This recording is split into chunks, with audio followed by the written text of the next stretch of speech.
যদি কখনো কারোর সাথে সম্পর্কের বিচ্ছেদ হয়ে যায়, তবে তার গোপন কথাগুলো গোপনেই রেখে দিন।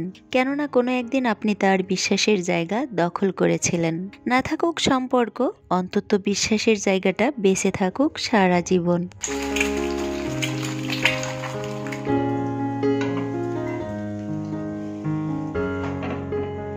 আসসালামু আলাইকুম, আমি নাসরিন নাহার আছি আপনাদের সাথে। বাংলাদেশি ব্লগার নাসরিন চ্যানেলে আপনাদের সবাইকে আরও একবার স্বাগত জানাই। কাছে এবং দূরে যে যেখান থেকে আমার এই ভিডিওটি দেখছেন, আশা করছি আল্লাহর অশেষ রহমতে আপনারা সবাই ভালো আছেন। আলহামদুলিল্লাহ, আমরাও ভালো আছি।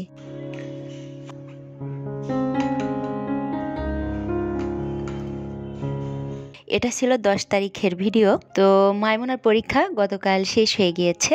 আজ সাউদা ফাতেমার পরীক্ষা শেষ হয়ে যাবে। সাউদার পরীক্ষার টাইম ছিল 45 মিনিট। তো 45 মিনিটের মধ্যে বাসায় এসে নাস্তা করে আবার যাওয়া কিন্তু কঠিন হয়ে যায়।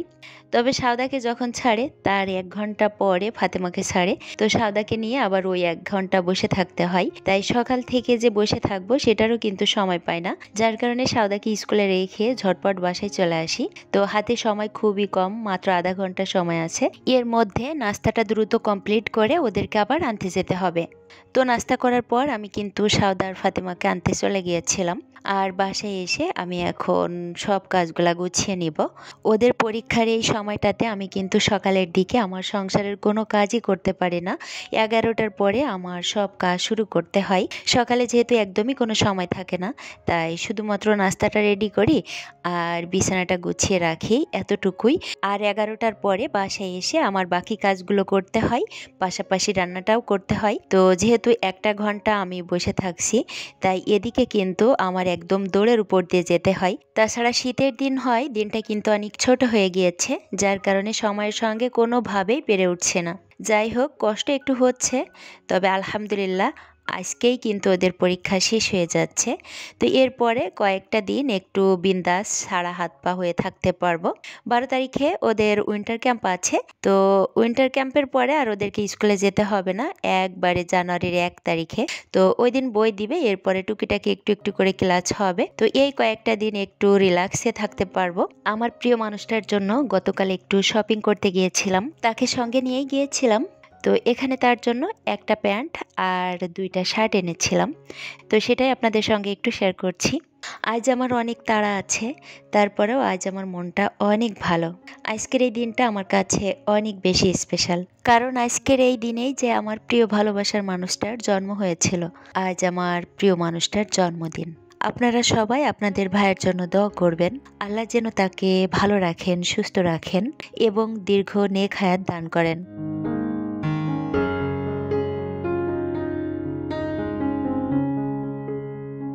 এই লিপ বামটা সাউদা ওর বাবাকে গিফট করবে তাই কিনেছে, আর আমি এই পারফিউমটা নিয়েছি তাকে গিফট করার জন্য। এটা সে আগে ইউজ করতো, তো এটা শেষ হয়ে গিয়েছে। পারফিউমটা প্রয়োজন ছিল তাই এনেছি। আমরা একে অপরকে যখন কোনো কিছু গিফট দেই, তখন চিন্তা করি কোনটা প্রয়োজন, আর প্রয়োজনীয় জিনিসটাই গিফট দেই। এতে করে 2টা কাজ হয়, প্রথমত প্রয়োজনটা মিটে যায়, আবার গিফটটাও দেওয়া হয়।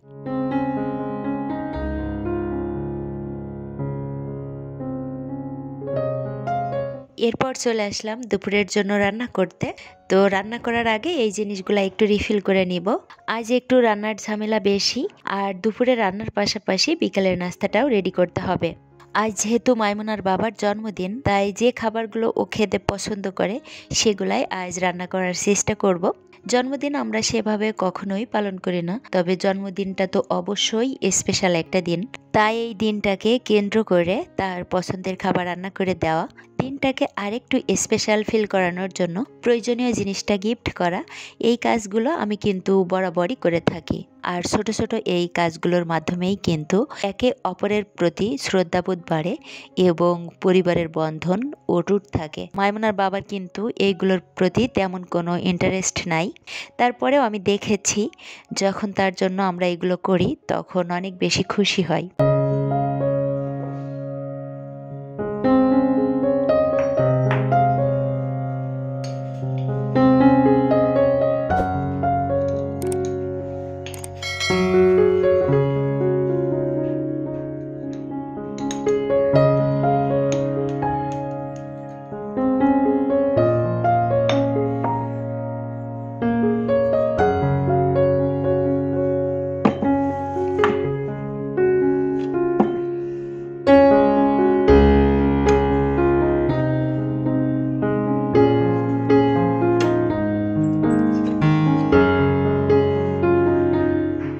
ডিম আলু রান্না করব।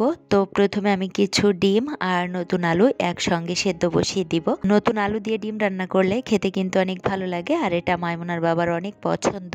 চাইলে কিন্তু ডিমের কোরমা রান্না করা যেত, তবে মাইমুনার বাবা সেটা একদমই পছন্দ করে না, যার কারণে আমি ডিম আলু দিয়ে ঝাল ভুনা করব।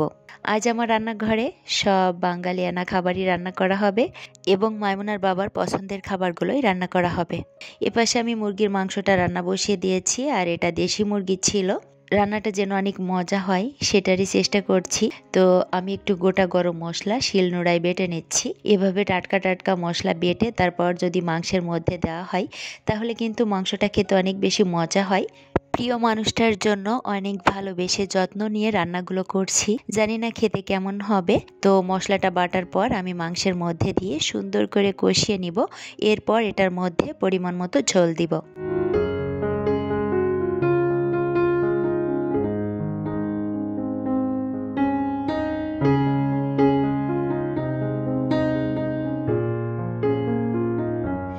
ডিম আলু সেদ্ধ হয়ে গিয়েছে, তো ওইটা নামিয়ে এই চুলাতে আমি আবার কই মাছ ভুনা করব, তো সেটা বসিয়ে দিয়েছি। আর মাছটা আমি সব রকমের মশলা দিয়ে সুন্দর করে মেখে রেখেছিলাম। মাছটা আমি কিন্তু ভেজে নেইনি, কাঁচা মাছটাই মশলার সঙ্গে মেখে রেখেছিলাম। তো পানি না দিয়ে ঢাকনা দিয়ে ঢেকে দিয়েছি। মশলার সঙ্গে সুন্দর করে কষানোর পর পরিমাণ মতো ঝোল দিব। এখন আমি ডিম আর আলুর খোসাটাও ছাড়িয়ে নিচ্ছি। যেহেতু নতুন আলু তাই খোসাটা অনেক পাতলা, যার কারণে উঠতে চাচ্ছিল না।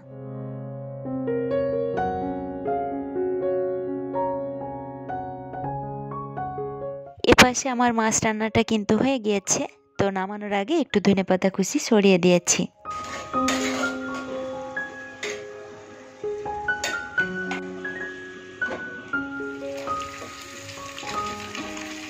এখানে আমি ডিমগুলাকে পরিমাণ মতো লবণ আর হলুদের গুঁড়া দিয়ে হালকা ভেজে তুলে নিচ্ছি।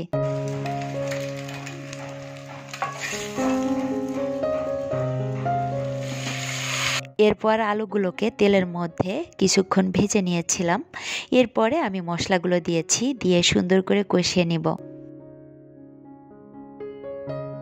সুন্দর করে কষানোর পরে আমি ভেজে তুলে রাখা ডিমগুলো দিয়ে দিয়েছি। ডিমগুলো দেওয়ার পর আরও কিছুক্ষণ কষিয়ে নিয়েছিলাম। এরপর পরিমাণ মতো ঝোল দিয়েছি।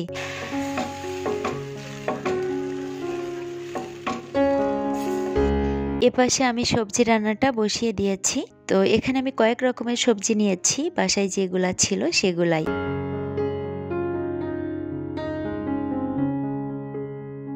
মোটামুটি আমার প্রায় সব রান্নাগুলাই হয়ে গিয়েছে। তো উপর থেকে আমি একটু ভাজা জিরার গুঁড়া ছড়িয়ে দিচ্ছি, এটা দেওয়াতে ফ্লেভারটা অনেক ভালো আসে।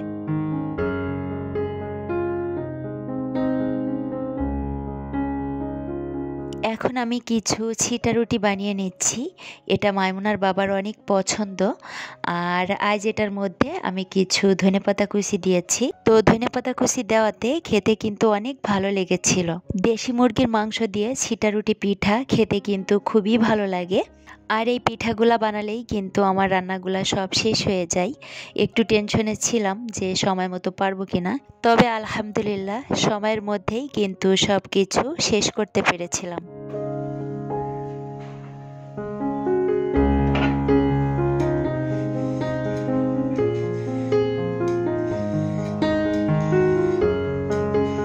এখন আমি সালাদ কেটে নিব, আর সালাদের মধ্যে শুধুমাত্র শসাটাই কেটে নিব। এরপর খাবারগুলা সব টেবিলে দিয়ে দিব।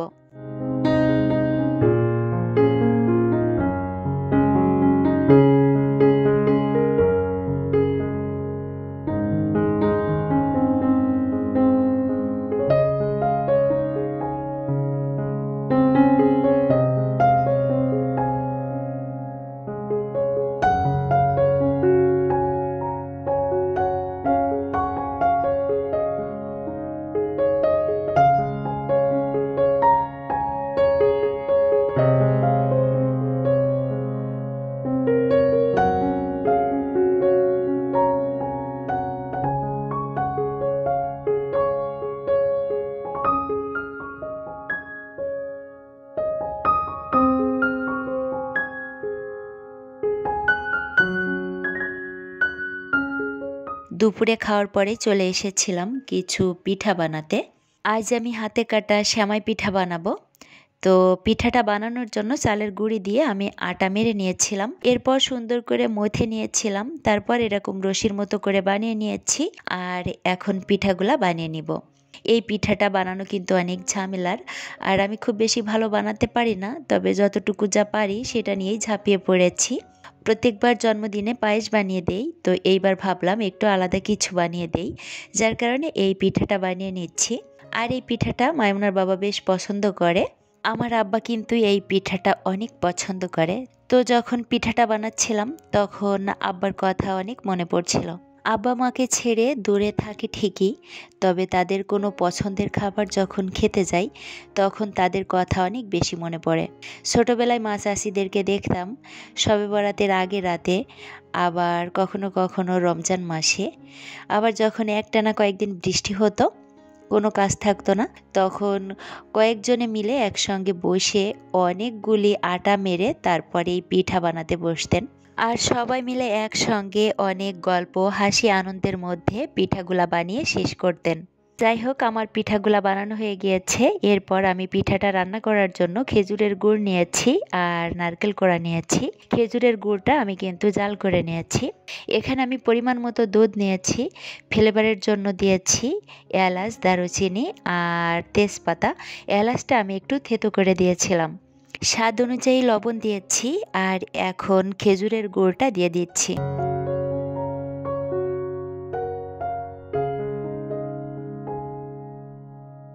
গুড়টা সুন্দর করে মেশানোর পর দিয়েছি কোরানো নারকেল, আর এখন দিয়ে দিচ্ছি আগে থেকে বানিয়ে রাখা পিঠাগুলো।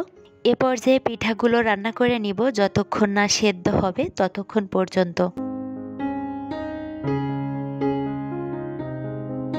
তো আমার পিঠাটা কিন্তু রান্না করা হয়ে গিয়েছে। পিঠাগুলা পুরোপুরি সেদ্ধ হয়ে গিয়েছে আর অনেকটা ঘন হয়ে গিয়েছে। এই লেভেলে আমি চুলাটা বন্ধ করে দিয়েছি। এই পিঠাটা ঠান্ডা হলে কিন্তু ঘন হয়ে যায়, তাই এটাকে একটু পাতলা অবস্থায় নামাতে হবে। এটা কিন্তু ঠান্ডা হলে আরও ঘন হয়ে যাবে, আর এর থেকে ঘন করে যদি নামানো হয় সেক্ষেত্রে ঠান্ডা হলে একদম আঠালো হয়ে যায়, সেটা খেতে ভালো লাগে না।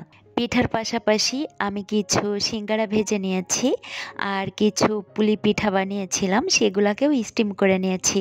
আর এই কেকটা এনেছিলাম আমার 3 প্রিন্সেসের আবদারে, ওদের অনেক বেশি চাওয়া ছিল।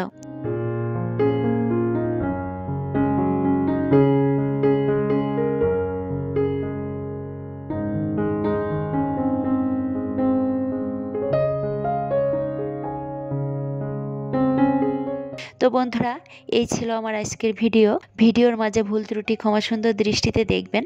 সবাই ভালো থাকবেন, সুস্থ থাকবেন, আমার পরিবারের জন্য দোয়া করবেন। ইনশাল্লাহ আবারও কথা হবে নতুন কোনো ভিডিওতে। সে পর্যন্ত সবাইকে আল্লাহ হাফেজ। আসসালামু আলাইকুম।